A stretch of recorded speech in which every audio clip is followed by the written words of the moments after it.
کہ حضور ایک دفعہ کہیں نکل گئے مکے سے باہر، مختلف وادیاں ہیں، پہاڑ ہیں، پہاڑوں کے مابین وادیاں ہیں، ایک وادی میں آپ نے دیکھا وہ قبیلہ آ کر پڑاؤ ڈالے ہوئے ہیں، انتہائی مفلوق الحال، بھوک کی وجہ سے جسم سوکھ کر کانٹے ہوئے ہیں، تن پر کپڑے نہیں ہیں۔ حالت دیکھ کر آپ آئے، انتہائی ملول اور غمگین ہو کر گھر میں آ کر چادر لے کر لیٹ گئے۔ اب پوچھا حضرت خدیجہ نے کیا ماجرا ہے، کیا معاملہ ہے؟ آپ نے فرمایا میں گیا تھا باہر فلاں وادی میں، میں نے یہ دیکھا فلاں گھاٹی میں قبیلہ ہے، پڑاؤ ڈالے ہوئے ہیں اور یہ حال ہے۔ حضرت خدیجہ اور فرمانے لگے کہ میرے پاس دولت نہیں ہے کہ میں ان کی بھی مدد کر سکوں۔ سرمایہ تو حضرت خدیجہ کا تھا نا، آپ کی اپنی ذاتی دولت تو نہیں۔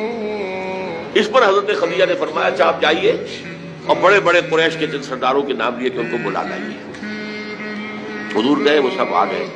اتنی دیر میں اتنا بڑا ڈھیر اشرفیوں کا حضرت خدیجہ نے لگا دیا کہ جب حضور آ کر بیٹھے تو اس کے پیچھے چھپ گئے، اور پھر کہا ان سرداران قریش سے مخاطب ہو کر آپ سب لوگ گواہ ہیں میں نے یہ ساری دولت محمد کے حوالے کی صلی اللہ علیہ وسلم، وہ جیسے چاہیں اسے خرچ کریں۔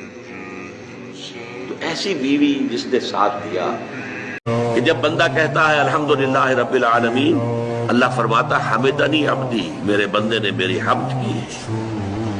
بندہ کہتا الرحمن الرحیم، اللہ فرماتا مجدنی عبدی، میرے بندے نے میری تمجید، میری بزرگی کا بیان کیا۔ جب بندہ کہتا مالک یوم الدین، اللہ فرماتا اثنا علی عبدی، میرے بندے نے میری ثنا کی ہے۔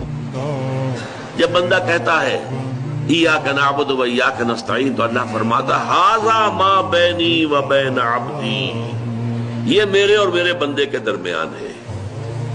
وَلِعَبْدِ مَا سَأَلَ، میرے اور میرے بندے کے درمیان ہے، کس معنی میں؟ یہ معاہدہ ہے میرا اور میرے رب بندے کا کہ میری ہی بندگی کرے گا، مجھے سے مدد مانگے گا، اور جو اس نے مدد مانگی ہے میں نے دی، گرانٹڈ۔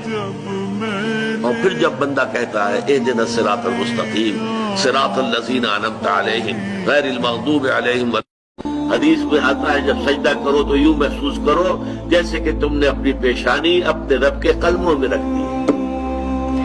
یہ کیفیت سجدہ جو ہے یہ اس کا عروج ہے۔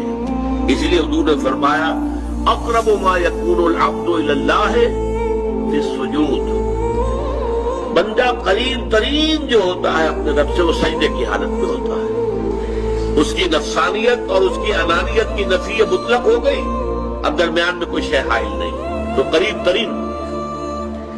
یہ سجدہ جو ہے یہ سابقہ شریعتوں میں سجدہ تعظیمی کی حیثیت سے جائز تھا۔ حضرت یوسف علیہ السلام کو ان کے والدین نے اور 11 بھائیوں نے سجدہ کیا، قرآن مجید سے ثابت ہے، اور سجدہ تعظیمی کہلاتا تھا یہ۔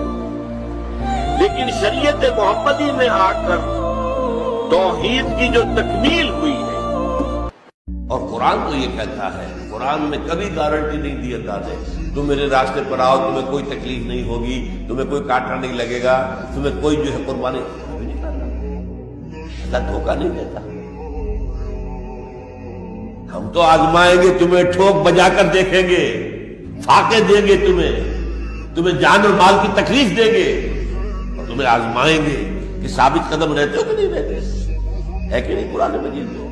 وَلَنَبْلُوَنَّكُمْ، ہم لازماً تمہیں آزمائیں گے، خوف سے، خطرے سے، جان و مال کے نقصان سے، اپنی فصلوں کی بربادی سے، اپنے کیریئر کی بربادی سے آزمائیں گے، اور دیکھیں کون واقعی ہم پر ایمان رکھتا ہے اور ثابت قدم رہتا ہے۔ باقی اس خوف سے بچنا ہو تو خودکشی کے علاوہ مجھے تو کوئی راستہ نظر نہیں آتا۔ کوئی ایک عورت فرض کیجئے بدصورت ہے بیچاری، صورت اللہ نے بنائی ہے، کیا پتا اس کی سیرت کتنی اچھی ہو، وہ کتنی عابدہ ہو، قانتہ ہو، وہ کتنی اللہ تعالیٰ کے نزدیک جو ہے وہ اللہ کو محبوب ہو، اللہ کو پسند ہو، کیا پتا۔ صورت شکل اللہ نے بنائی، کسی انسان نے خود تو اپنے آپ کو گھڑا نہیں، بلکہ اللہ تعالیٰ جیسے چاہتا ہے وہ اسی طریقے سے ہمارا جو ہے ہمارے اعضاء جو ہے ان کو جوڑ دیتا ہے۔ ہو سکتا ہے کہ وہ جن کا مذاق اڑایا جا رہا ہے وہ بہتر ہوں اللہ کی نگاہ میں ان سے کہ جو مذاق اڑا رہے ہیں، اللہ کو بہت پسند ہے، تمہیں کیا معلوم؟ تم نے ایک ظاہری سی شے کو دیکھ کر اس کے اوپر مذاق اڑا دیا اس کا، تمہیں کیا معلوم اس کی باطنی شخصیت، اس کی سیرت، اس کا کردار، اس کے دل و دماغ میں اللہ تعالیٰ کی محبت، اللہ کے رسول کی محبت کس درجے ہے، یو ڈونٹ نو۔ اللہ کے حقوق کے فوراً بعد رسول کا حق نہیں، والدین کا حق۔ وَقَضَىٰ رَبُّكَ أَلَّا تَعْبُدُوا إِلَّا إِيَّاهُ وَبِالْوَالِدَيْنِ إِحْسَانًا، والدین کے ساتھ حسن سلوک۔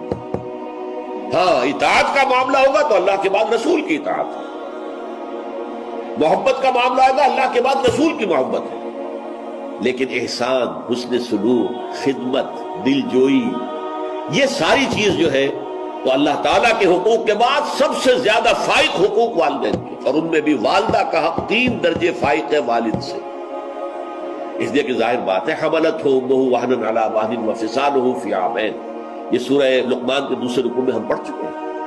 جتنی مشقت ماں جھیلتی ہے، جتنی تکلیفیں وہ اٹھاتی ہے، باپ تو نہیں اٹھاتا۔ یہ دوسری بات ہے کہ ماں کے لیے بھی اور رات کے پرووائڈر باپ ہے، کماتا وہ ہے، محنت وہ کرتا